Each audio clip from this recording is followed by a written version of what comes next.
This is CG Ruthless Sports. I will be brutally honest. Ain't nothing but being brutally honest. Coming at you with another video.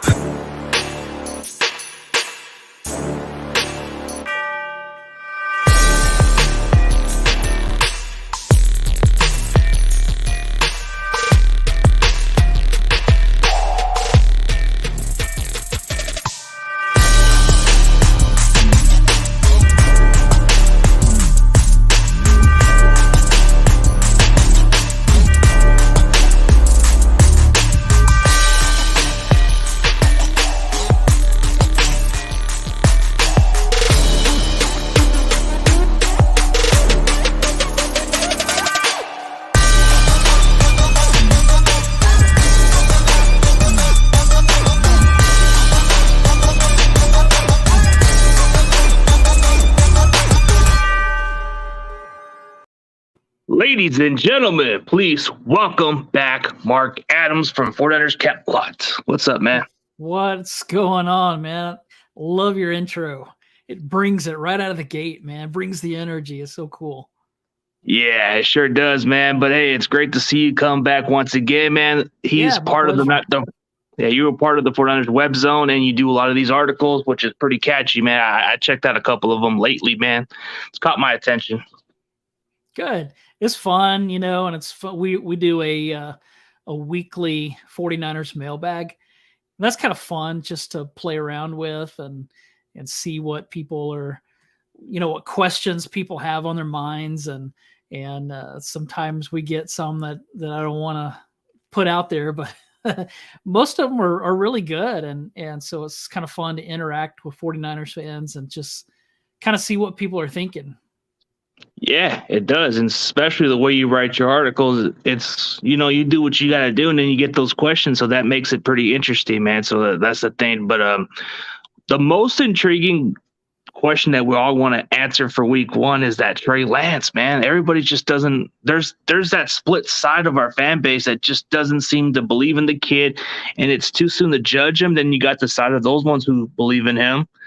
And then the entire, I guess we got Chicago Bears. So this is going to be an actual test to see how he does. But what's your thoughts of it? Yeah, it's weird. I think that he's going to make a lot of mistakes this year. He did last year. If you take the second half of the Seattle game and then the entire Arizona game where he played, where he started, he didn't look good in those games. But in his defense, in that Arizona game, his teammates were terrible. That was just a bad game all the way around. And then you go to Houston toward the end of the season in a must-win game. Like if they don't win that game, they don't make it in the playoffs. That Rams game doesn't matter. And he was okay in the first half, but in the second half, he came out and looked really, really good. So he's going to make plenty of mistakes. I'm not really worried about his psyche, with having Garoppolo there looking over his shoulder. I mean, every other position on the team has to deal with that kind of stuff. And so he should be able to deal with it. And if he can't, then, maybe he's not the guy, but I think that he is. And I think that he's going to be fine. I understand why, and in our mailbag that comes out tomorrow, somebody asked this question: why are people down on Trey Lance? And I wrote in there that, look, we don't know what to expect. We haven't seen, he's played 10 quarters in the NFL. So for those that say I'm not a believer, yeah, you haven't seen enough. And for those who say he's going to be great, well, you haven't seen enough. So, both ways I think are understandable because he hasn't played that much, but I think that he's going to be good. I think that he's going to make plenty of mistakes, but in due time, especially if people are patient with him, I think that he has the skill set to be really, really good. Yeah, I'm patient with this because I know it's going to come up with some growing pains. I know he's going to have some of those moments where you're like, why did he do that play? And then there's going to be those plays where it's like, wow, okay, all right. But like, when you look at him, it's like, it's hard for me to judge. And I'm not saying he's going to be successful right off the bat. He's just going to go through some growing pains, and then he's going to succeed at that point. But I feel like, yeah, it's too soon to judge. But when you put the narrative and you put negativity, you're going to call this guy a bust. To me, when you do your homework on a guy who's only played very little, I call it an incomplete grade because there's not enough. Like, that's like answering 2 questions out of like 20 of the answers, like, right. If the guy didn't have time to finish it, they call it incomplete and then they do it again. Yeah. And I mean, think about this in 2018, when Garoppolo missed basically the entire season, Kyle Shanahan figured out a way to make Nick Mullins look decent. And Nick Mullins can't throw the ball more than 20 yards. So if Kyle can make Nick Mullins and also CJ Beathard at times, if he can make them look good, then I think he can do really good things with Trey Lance. And then you also have to ask the same question: what about Jimmy Garoppolo? I mean, Bill Belichick seems to have wanted him to stay there. He seems to have liked him. So I think the Patriots saw something in him, but at the same time, they still traded him away. And so if he was somewhere else, would he be as good as he is in San Francisco? I kind of doubt it. And I like Jimmy. I believe in him. The problem that I have is in games like the Super Bowl or the NFC Championship, when the game's on the line and the offensive line isn't quite holding up like they should, he seems to really struggle. And so I don't know that that's entirely his fault, but in those 2 big games, down the stretch, we know how it ended. And so I'm hoping that Trey Lance can be a step above that, and maybe create something out of nothing from time to time. Yeah, we've seen what we've seen from Garoppolo, and the thing about him is, like, you take away the running game, it forces him to throw the ball more. And Jimmy Garoppolo, he'll have to do too much. And the only game he's ever had his best game was either against the Saints, where he won a shootout with Breeze. But I haven't seen that kind of performance from Garoppolo since. I mean, when you look at his most favorable matchup games, he's always had success against the Rams when it comes to the passing yards and all the other stuff. And then the game against the Cardinals in 2019 was pretty much one of his best performance, but I think it had to do as a team collectively, but he still put up the crazy stats. Yeah, and he can, Garoppolo can be frustrating. I was talking to a guy just the other day who was installing a new internet for me, and he's a 49ers fan, and I live in the Chicago area, and so this guy saw my hat, and he's like, "Hey, you're a 49ers fan. Are you going to the game?" And I said, "No, I can't go to the game." But we started talking. We're talking about Garoppolo, and we're both talking about how frustrating it is that he does things like the Saints game, or like the end of that of the regular season, where they have to go down against the Rams and score, and he leads them down and scores what turned out to be the winning score. How can he do those kinds of things and then struggle other times? It's mind-boggling, but maybe he's still learning himself. But the problem is I haven't seen any growth in Jimmy Garoppolo, and so that's what makes me concerned. Yeah, the grade with Garoppolo is, like, when we got him, it's just he couldn't stay healthy. Like, when we saw those first 5 games, it kind of seemed like promising sample size. Like, hey, this guy can lead us to the promised land next year. And then when he played, it's like, oh man, he got injured and we paid him hella money. And then in 2019, it seemed like we were built to win and we were having a great year. And then we just came up short. And then COVID just hit off, and then a lot of our players were injured, and a lot of stuff was hard to overcome. Yeah.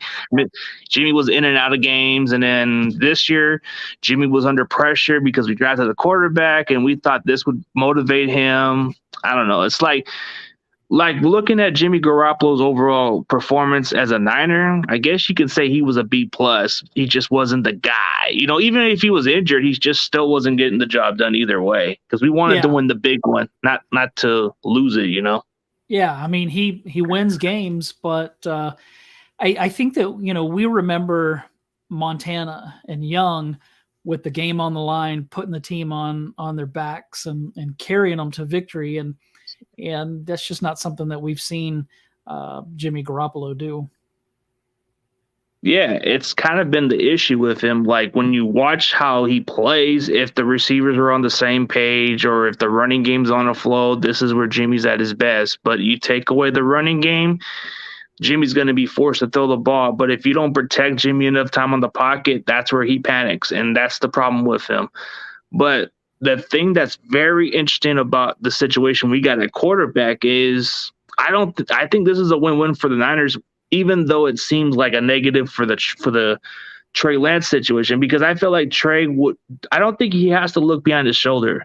I think he's going to have to embrace it because, a lot of teams suffer quarterback injuries, and a quarterback injury, their season is over. Like, It doesn't matter what quarterback they get, because that next quarterback ain't going to step up and win you a lot of games. It's hard. You're not going to find a Kurt Warner overnight to win you games, or Nick Foles or whoever. It's just not easy overnight. Yeah, and we've seen that. When Jimmy Garoppolo's gone down, we've seen how much it changes, and so we'll see. I think it's going to be interesting to see. The one good thing that we can always trust in Garoppolo is that if the line, especially if the interior of the offensive line isn't giving him as much time, he gets rid of the ball quickly. And last year, Trey Lance didn't, but that's kind of typical for rookies. So hopefully this year he'll get rid of the ball a little faster, because that interior of the offensive line is a little unnerving, just because we don't know what to expect. Yeah, it is. Oh, here's an interesting question from this Rams fan, even though he's a respectable dude, but he's always been a really classy guy. Okay, question for your guest, CG. Does he write about Kyle's missed opportunities in drafting a Mahomes, passing on Brady, and being slow on trigger? Oh, did you write any articles about those before or no? Because I only looked at most of your recent ones and this year's, and then I've checked out a few other ones, but I don't know if you wrote anything of those ones. I haven't written anything about missing out on Patrick Mahomes or the quarterback that likes his massages. I don't even want to mention his name, but they definitely missed an opportunity in 2017 to draft. But who knew that Patrick Mahomes was going to become Patrick Mahomes? I don't know if anybody did. I don't remember anybody talking about him. If you had to do that draft over again, he would be the number one pick, and it just didn't turn out that way. So I think one thing that I have written about is that in the NFC Championship against the Rams and in the Super Bowl against the Chiefs, that Kyle Shanahan, my critique of him, and of course, he knows he's forgotten more about football than I'll ever know. But one of the things that I noticed in both of those games, and so I wrote about this earlier this year, is that down the stretch in both of those games, their best players, Deebo Samuel, George Kittle, in the Super Bowl, Raheem Mostert, down the stretch, those guys barely touched the ball or didn't touch the ball at all. Also, all of the creativity and the misdirection, that stuff went away down the stretch. And so I don't understand that. He's probably the most creative play caller and play designer that is in the NFL. I would put Sean McVay up there. We'll see what Mike McDaniels does. Of course, Andy Reid, but Kyle's right up there. And so yet in the most critical quarter, the fourth quarter of both of those games, the offense was very vanilla. And so that I have written about 2 or 3 times, because I just think that he needs to be better in those situations. Yeah, especially the way I've looked at the last couple of games he's had. Like when you look at those games, especially in the Super Bowl, we had a 10-point lead and it was like maybe 7 or 6 minutes on the clock. What did Shanahan do? He just threw the ball. We could have just ran the ball and killed one. clock management. Why stop using the Debo reverse play? He was becoming the leading rusher in the Super Bowl. I think he was almost the leading rusher, but I think he broke a record in the Super Bowl with the most rushing yards by a wide receiver, and he stopped doing that. And he stopped using Mostert, and it was already getting to a flow, and we abandoned it. That's the problem with Shanahan. Somebody needs to slap some sense out of that guy. Like, you had a chance to win a Super Bowl, and you couldn't even do that. And in the NFC Championship game, you didn't even use Debo. Now, I mean, just one play, that's it. Like, I don't understand that theory of him. Like, Shanahan, you gotta use common sense and live up to your dad's legacy. Your dad won 2 Super Bowls. He won a Super Bowl because he was a brilliant play caller. You got to live up to that expectation that you got to be in that same discussion. Like, you win a Super Bowl, you become in the same conversation as your dad, but you become the first ever in NFL history that a dad won a Super Bowl and his son won decades later. Yeah, how cool. Now, that would be something that nobody talks about. Yeah. But yeah, you're right. I'd have to go back and look, but it was in the Super Bowl and NFC Championship, Debo Samuel touched the ball, I believe it was one time in those 2 games, the fourth quarter of both of those games, one time total. And George Kittle, I think, was like one time, maybe 2, something like that. So, yeah, that when the game's on the line, you have to get it to and we had just seen it in that Dallas game. Or was it the Green Bay game? One of those 2 playoff games where Debo went to Kyle and said, I think it was the Dallas game where he said, "Give me the ball," and then he converted like a 3rd and 7. They ran the ball and he converted on it. I don't remember which game it was, but that, why does that happen in that game? But then later, in an even bigger game against the Rams in the championship, it doesn't happen. Yeah, it's just he kind of forgets what he does, and then that's the problem. But here's a good question right here. So if you got any prediction of the Niners offensive player, wait, my bad. I guess I couldn't find the right question he was looking for. Yeah, I guess they left so many comments. Oh, here's this one right here I meant. Okay, question for Marc Adams from Grandizer. Who will be the 49ers offensive player of the year and defensive player of the year? Defensive player of the year is pretty easy. It's going to be Nick Bosa. If he stays healthy, he may get close to 20 sacks this year. I just think that he had a great season last year, and he was coming off a bad knee injury. This year he's healthy. He's in really good shape. Looks really good. Looks strong. I think that Sunday the Bears are starting a rookie at left tackle, and I think a second-year quarterback in Justin Fields who hasn't played much and a rookie left tackle, Bosa, he could feast. I mean, I'd love to see him do something like Aldon Smith, how he used to occasionally have a 5-sack game or something like that. I'd love to see Bosa do that.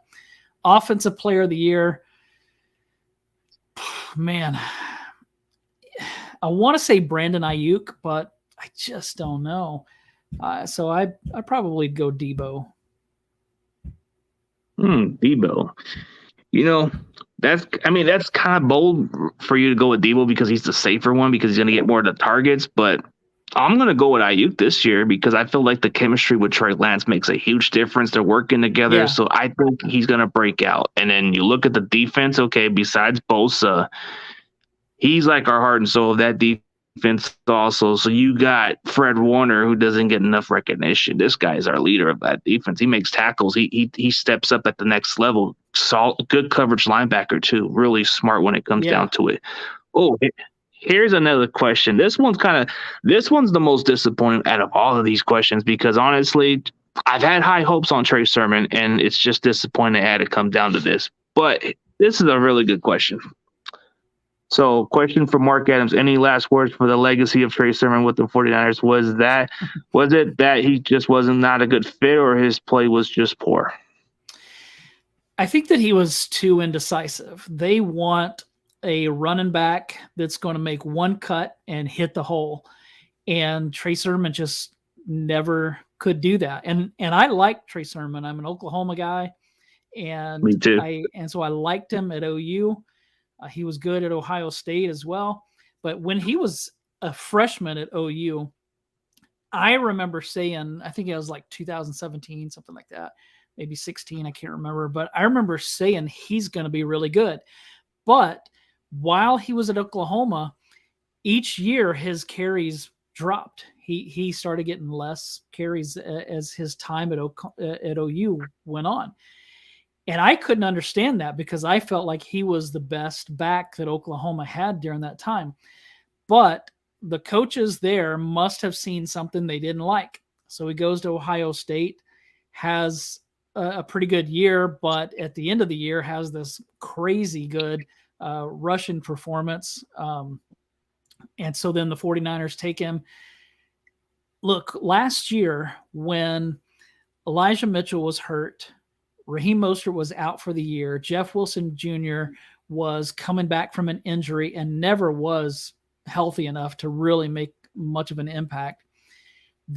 Even all that's going on, and Trey Sermon still couldn't hit the field. That's why they had Debo running the ball so much, because they didn't trust Trey Sermon, because Debo would make the one cut and hit the hole hard, and Trey Sermon just never did. I wondered last year, at the end of last year, I wondered if some of it was that he wasn't protecting the passer well enough, because I know that Bobby Turner, that's a big thing for him. And so I wondered if that might have been part of the issue. But then this year, from what I was seeing and from what I was hearing, I think that it had more to do with the fact that he wasn't decisive enough and wasn't hitting the holes like he was supposed to. So that's unfortunate, because I was really pulling for Trey Sermon. Yeah, it was. And then I started to realize this guy just didn't seem like a fit, because he's not like your guy that's going to run forward. Like when you look at the rest of our running backs, like it was shocking to see a 6th-round draft pick beat him out for playing time. And then after the Mostert injury, he became the guy. And sometimes I don't get why we have to draft these running backs high and they don't even produce. You get these late round running backs or undrafted, they turn out to be far better than the ones we drafted high. Like for a perfect example, Joe Williams, we drafted this guy in the 4th round from Utah. We thought he was going to be a pretty damn good back because he was a guy that kind of fit the system, but he couldn't even beat out Matt Breida and those other backs. So it's like, do we need to go back to those same mistakes? But I'm hoping that Ty Davis Price pans out, because I don't want it to be like another mistake that we went too high on running backs. Maybe we might need to go down on running backs and go with the other positions. Yeah, think about this. Last year, Trey Sermon got beat out by a 6th-round pick. This year, he got beat out by a rookie 3rd-round pick, which isn't a big deal. But then he also got beat out by an undrafted rookie. So, yeah, something wasn't right. I hope that he I don't even know where I know that he landed with a team, but I don't even remember Eagles. where it was at. Eagles. Okay. Hopefully that's a better system for his skill set, because I want him to succeed. But yeah, it just wasn't happening here. Oh yeah, well, no. So like when you look that way, a lot of the running backs we've used, I like the competition, how we're adding a lot of the talent. So yeah, you know what?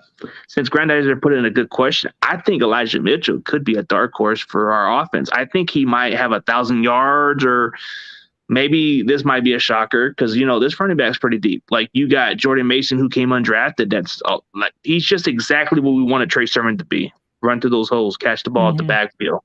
Ty Davis Price is more like he's a physical punisher back.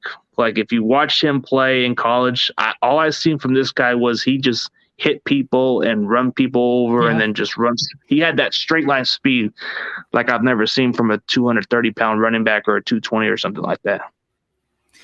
Yeah, I really think, especially early in the season, that Jeff Wilson Jr. is going to be number 2. Right now, Elijah Mitchell's on pace to start. Kyle Shanahan said that he should be fine. But, last year he was hurt a lot. And now the good part is he was hurt a lot, but he still played. And so, yeah, he could be a dark horse, but I think it's possible that Kyle may use Wilson. He may use Davis Price. He may use Jordan Mason more. So it could be that Mitchell gets less statistics, like the numbers, than he had last year. We'll have to see. Well, if we can minimize his injuries and get him to play more, then that would be smart for us. I mean, okay, if he can get 10 touches a game, and then we can use Jeff Wilson on those situationals where he can run those tough yardage, we can use him. Or, for example, if we need those tough yardage in the goal line, Ty Davis Price is pretty reliable at that. Jordan Mason just seems to run through those holes and all that stuff. Yeah. But right. To answer Grant Dyer's question, okay, in the third round, it kind of made logical sense, but there was another back I actually did like, and we didn't even get him, but the Panthers ended up drafting that kid, the one from Oklahoma State, Chuba Herbert. I thought he was an exact fit for this offense. Like, when you look at the way how Shanahan uses his running backs, the skill set that the guy from Oklahoma, Chuba Herbert, had, that was a perfect fit to put in that offense. But when we took Trey Sermon, I looked at him more like, dude, the guy just doesn't seem like a fit. This is like another Carlos Hyde. Just seems decisive also, but doesn't. Yeah, and I felt like we could have went with Chuba Herbert, but nope. Yeah. But it is what it is. That would have been a good pick. That would have been a good pick. May have been a really good fit too. I just think that Kyle wants the downhill one-cut runners, and that's what Elijah Mitchell does. And you think about Mitchell, he's always falling forward. So at the end of the run, he rarely is getting knocked back. He's usually falling forward, and that's exactly what this system's looking for. Yeah, pretty much.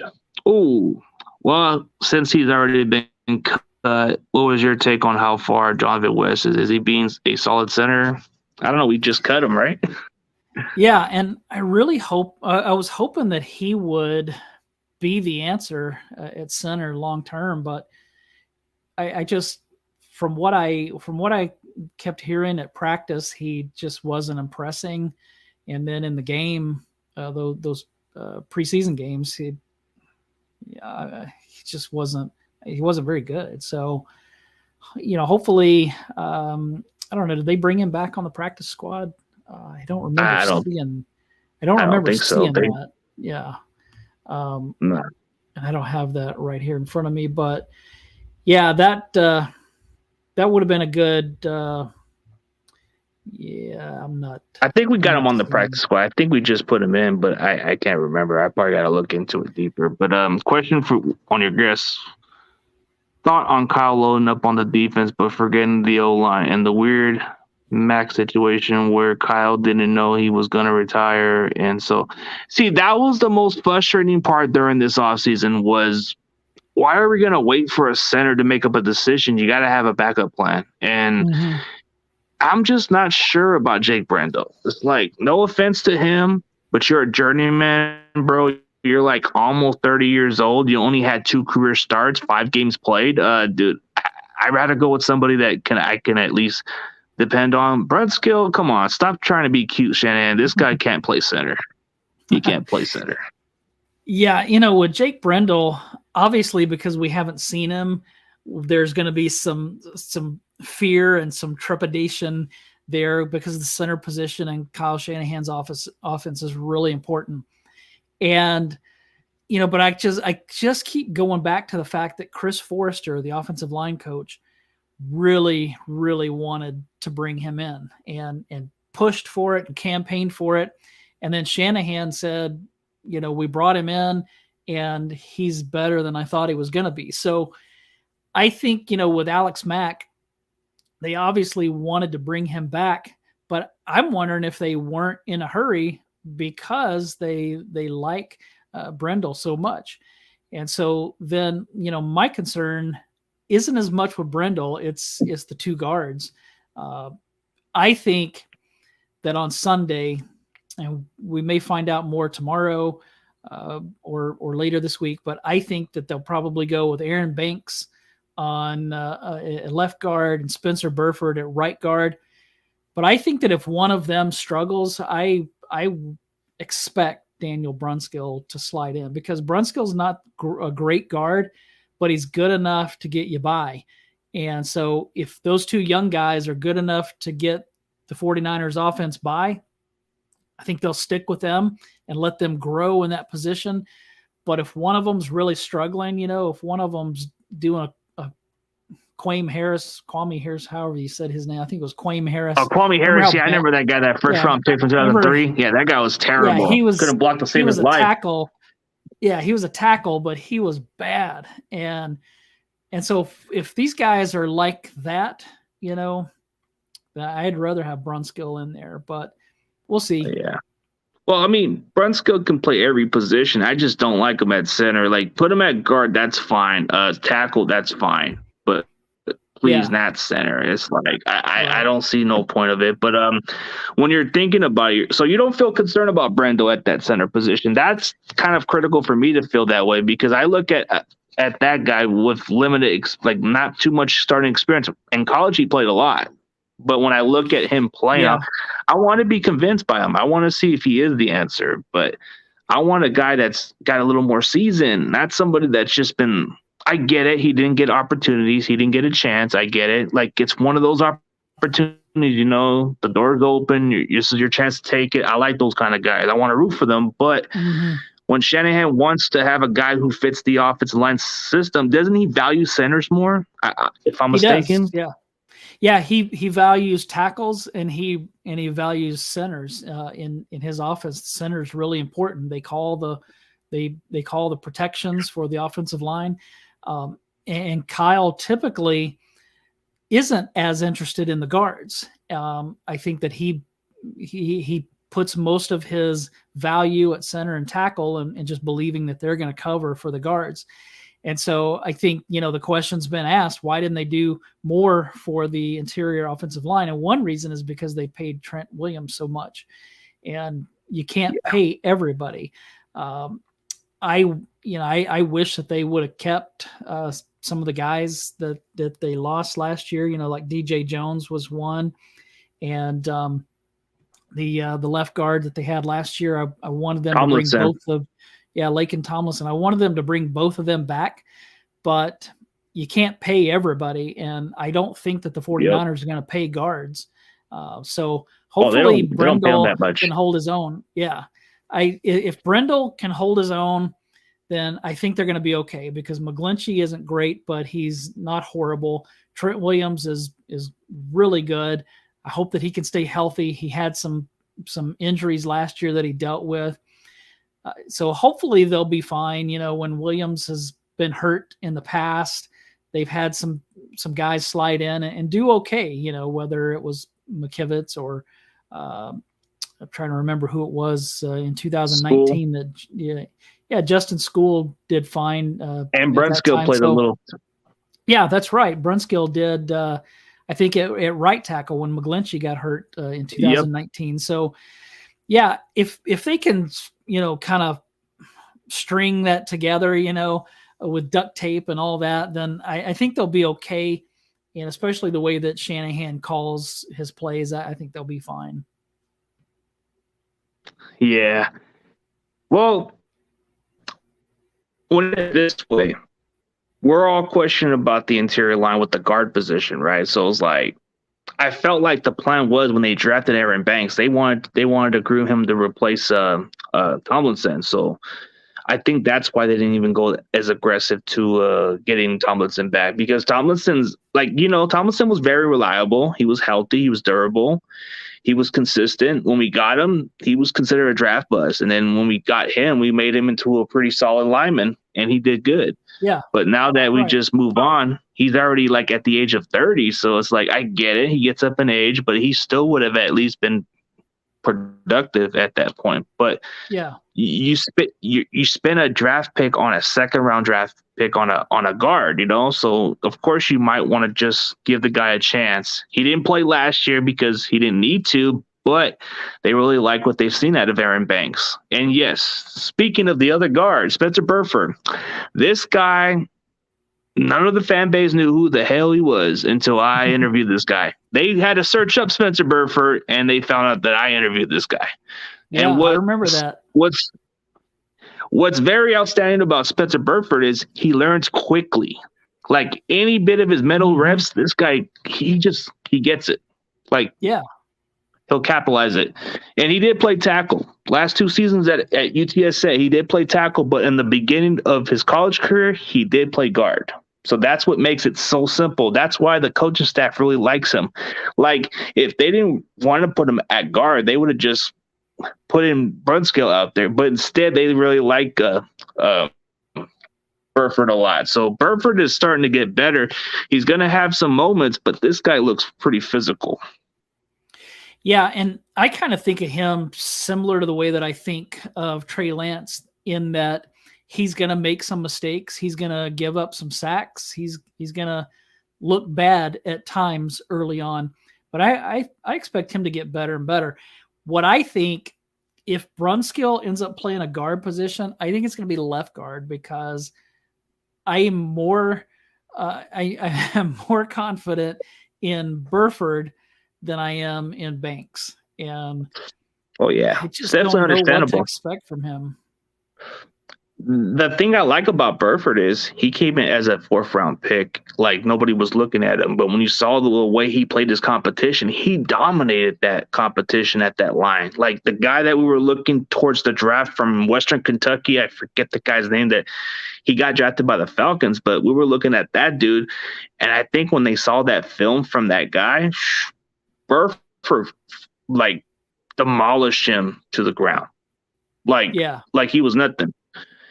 But when you look at Aaron Banks, the only thing that stood out about Aaron Banks was he was good as a run blocker, but a pass blocker, he needed work in progress here and there.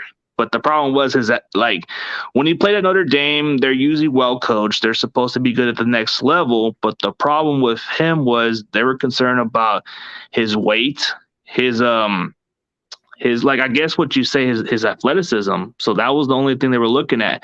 But it was pretty rare for the 49ers to draft a guard of this caliber, because they don't usually draft these kind of guards. They usually like the guards more athletic. They like the guards like at least around the 300 or maybe around the 310 range or something like that for them to play. But Banks was like in the 330 range. Yeah. Yeah, and I also was glad that they brought Jason Poe back to the practice squad. I'm hoping that he, if Banks does struggle, I'm hoping that Jason Poe can be a quick learner and can fill that spot. But hopefully Banks is going to be fine. He was a high draft pick. He's a big dude, and so hopefully he'll be fine. Oh yeah, Jason Poe. That's another guy that I had on the show too. Very, very good guy too. He could. Yeah, that's cool. I had him like a few weeks before the draft too, but he could play center, guard. I think even at guard, he's a lot better than Banks at that point, because I watched him play. I've seen what he can do. The only negative side about him is he's 6'1". He's a small guy, but I don't care how big you are. If you can make up for it, that's all that matters. I mean, that's pretty much that's a. You know how they say, Aaron Donald's he wants to meet his match, right? Well, Jason Poe's about the same size as him, but a little bit heavier. You have to meet your same match. Like, those two, they're undersized, and they make up for that. Yeah, and they both. One of the reasons that they're with being undersized is that they also, in being that way, get good leverage. Now, Aaron Donald's so strong. I mean, he's just like an ox. He's so strong, but hopefully, he's got that leverage too. Way. Yeah. And if Poe can develop that way, then he can definitely. I'm not worried about his height. It's all about leverage and strength and technique, and if he has that, he'll be fine too. It gets there over time, and he's already he has the natural strength even at that size. So, and the thing about this offensive line, that's my only question mark for sure. So it's if that gets fixed, then hey, we got nothing to worry about. But instead, when we look at it this way, I mean, realistically, the NFC West, I think it's going to come down between the Rams and the Niners, but the Cardinals, I don't know. It's like I got to see what they do in the first half without Hopkins, so that's a question mark for me. With Seattle, I know they're going to rebuild, so that's going to be difficult task. But when we look at this matchup, how do you feel about the matchup with the Bears? Do you feel like this is pretty much going to be one of those games that might be ugly, or you think this might be a dominant fashion? I would expect the 49ers to win convincingly. I'm not saying they'll blow the Bears out, but the Bears are a young team. They're expected to have a high draft pick next year. But you just never know. They have a new coach, and teams with new coaches and new systems usually do pretty well in the first game of the season because nobody knows what to expect. And so that's going to be the hard part, is how do the 49ers prepare when they don't entirely know what to expect. So I think the Bears are probably have a decent defense. They can get after the quarterback. So this is going to be a good test for Trey Lance and for the offense. But I think the 49ers defense is going to punish people this year. And I think they're going to start with that Bears offensive line, and Justin Fields is going to be running quite a bit. Now, he's athletic, and we saw what he could do last year. But I really think that the 49ers should be able to take care of business. Yeah. So here's some hot takes here before we get to this. Question from Mark: do you have 3 49er hot takes going into the season? Also, 49er season and record prediction. Ooh, interesting. Oh gosh, hot takes. I mean, like I just said that I think the 49ers defense is going to punish people. This is not really a hot take. I mean, because I think everybody expects that. I'll give you a hot controversial take. If the 49ers offensive line really struggles, like if that interior line just is not doing well, I think it's possible that Jimmy Garoppolo could be a better option than Trey Lance because of the fact that Garoppolo gets rid of the ball so quick. And whenever the 49ers pass rush has had problems with quarterbacks, it's been the quarterbacks that get rid of the ball fast. And so if Trey Lance is still holding on the ball too long and the offensive line isn't doing well, then I think it's possible that Garoppolo could be a better option. That's a pretty controversial take. But it could be that way. And I hope that it's not. I don't think that it will be. I think that Trey Lance is going to be really good. I think that the offensive line is going to be better than what we're fearing. So, but if I had to go hot and controversial, that would be the route that I would go. But only if the offensive line is so bad that Trey doesn't have time to make decisions. But again, I don't expect that. As far as record, I really don't know. Controversial. For the record, probably 10. I think 10 wins is probably good. 11 would be really good, but I actually think that they're going to win the division. I think that as good as the Rams are,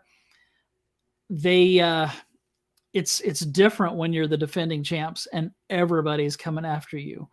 And so I think that may slow them down a little bit.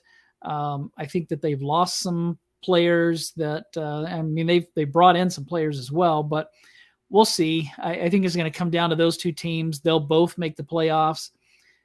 They may end up meeting again in the NFC Championship, but I think that both teams will probably do really well this year.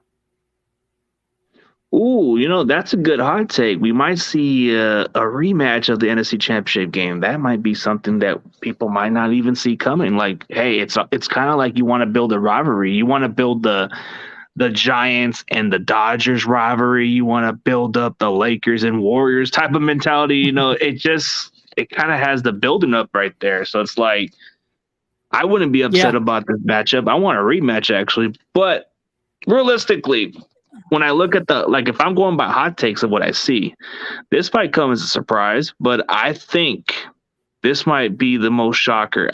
I might even go on a limb and controversial.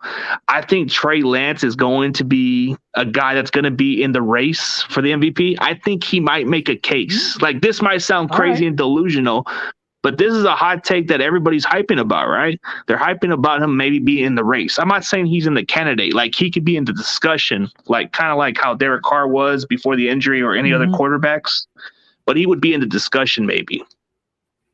That would be great. If Trey Lance is even in the discussion for MVP, then I think the 49ers win the Super Bowl, because this roster is so good that I feel like the only thing that held them back last year was Garoppolo and that secondary, because especially at corner, I think at times they were bad there. The only thing that would hold them back this year would be the quarterback and the offensive line. Yeah. And if Trey Lance is in the MVP conversation, then the quarterback and the offensive line are playing really well. So if that's the case, then yeah, they're gonna go a long way. Yeah, I'm not even saying he's going to win the MVP. I'm just saying, like, he would be maybe in a discussion, like in a conversation where maybe they might consider it, but he would probably be like low key, kind of like how Derek Carr was before he got injured, but be in that little discussion. Yeah. Remember how he was breaking out that year and then he got injured? He was kind of in the mix, remember? Yeah, for sure. Yeah, and then when I look at the matchup between the Bears, it's like, no disrespect to the Chicago Bears. I mean, I get it. You guys, you want to feel optimistic about this team, but you guys, you're a playoff team. But when you look at the Chicago Bears, do they really scare me? No, I don't feel scared about them. Like, you got Robert Quinn, you got, Roquan Smith, but he's probably going to be a little rusty because he just getting a contract. Jalen Johnson, he's a solid cornerback, but he doesn't fare well against really good receivers. Like, I've seen him match up pretty well with solid receivers, but not the good ones. Yeah, and aren't they going to be starting two rookie corners? Yeah, that's going to have a recipe of disaster. Yeah, and they have a safety who I can't remember his name, but Brisker. I like that dude. Yeah, so they have some players on defense, but man, with rookie corners who in their very first game, that's going to be pretty interesting, especially with somebody like Kyle who can scheme his receivers open. I think we could see some receivers running a long way on Sunday. Yeah, we shall see. But if I had to go by prediction score, well, if it's not raining, if it's just a regular sunny day, I do see it more like a 35-13 type of game. But if it's going to be raining and hard to overcome, I still think it's going to be 20-7, if I'm being honest. I mean, like, even if it's raining, I feel like we're still going to win a dominant, ugly game. Yeah, and if you want a bold take, I think the 49ers defense will score Sunday. I'm gonna go with that. Yeah. Ooh, you know what? Here's a good hot take. I think Hufanga is going to get an interception for a touchdown. All right, there you go. He's going to get a sack. He's going to sack just. Oh, wait. I got a good hot take. Hufanga is going to blitz right on Justin Fields, and Justin Fields is going to lose the ball, and Hufanga is going to recover the ball and score. There you go. Bam. I want to see how that goes. Yeah. But yeah. Oh, can you drop it? Oh, you want to check out the writing? Yeah, I'll show you the description of his articles. Yeah, he's got some good articles. If you guys want to check out Marc Adams, this guy writes the Webzone, but he does different kind of good articles for the Niners, right? Like I'm pretty sure a lot of people want to check out your writing, man. Can you tell everybody where they can find your writing stuff and what you do? Yeah, if you go to 49erswebzone.com and go to site staff, they're and I don't know how to find site staff. I know I've seen it before. That's where you go and you find you'll see the list of writers, and then you just find me and you can click on my articles. I write mostly editorials, so mostly it's opinion pieces. One of the reasons is some of the other writers there are so quick to grab the news that because I don't spend as much time doing it as some of the others, and so most of the time I just write opinion pieces, and I like to use, I like to make people laugh and try to make things light and funny sometimes. But it's fun. None of us are doing this to save our lives. We're doing this just to have fun and to have a good time. So that's kind of what I do with it. I don't try to make it that serious.